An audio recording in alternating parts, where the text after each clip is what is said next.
মোৰ গৌৰৱ গগৈৰ বিৰুদ্ধে খং এটাই, বেলেগ একো নাই, দুটা খং। গৌৰৱ গগৈৰ বিৰুদ্ধে মোৰ দুটাই খং। এটা হ'ল তুমি নভবা নিচিন্তাকে কেলে আমাৰ এলায়েন্সটো ভাঙি, আৰু এলায়েন্সটো ভাঙি দিয়াৰ পাছত এবাৰো তুমি চৰি কোৱা নাই ভাই।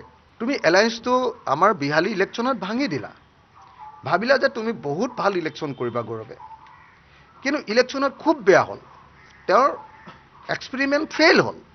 তাৰ পাছতো এবাৰো আমাক ফোন কৰি নক'লে, এবাৰো আমাক লগ ধৰি নক'লে যে চৰি অখিল দা, মই চেষ্টা কৰিছিলোঁ নোৱাৰিলোঁ। 2 নম্বৰ গৌৰৱ গগৈৰ প্ৰব্লেমটো কি জানেনে?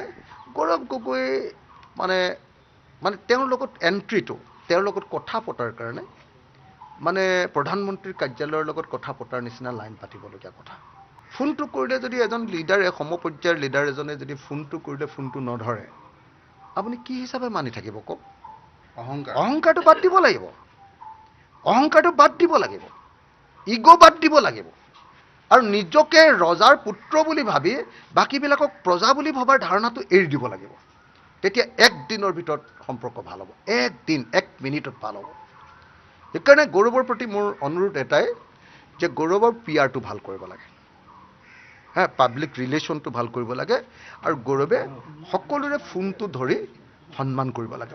গৌৰৱ গগৈক যে 1 বছৰ কষ্ট কৰিও ফোনতে লগ পাব নোৱাৰে, গতিকে তেওঁৰ প্ৰতি পৰি নমস্কাৰ আৰু আমাৰ প্ৰতি খং, এইটোতো ভাল কথা নহয়। গৌৰৱে অহংকাৰটো এৰিব লাগে, কিন্তু পবিত্ৰ গৌৰৱে পিআৰটো ভাল কৰিব লাগে, গৌৰৱে মানুহৰ ফোনটো ধৰিব লাগিব, আৰু গৌৰৱে প্ৰেক্টিকেল হ'ব লাগিব যে অকল তেওঁৱে মুখ্যমন্ত্ৰী হ'ম এনেকুৱা ধৰণৰ ধাৰণাৰে বাকীবিলাকক নৎসাত কৰাটো বাদ দিব লাগিব।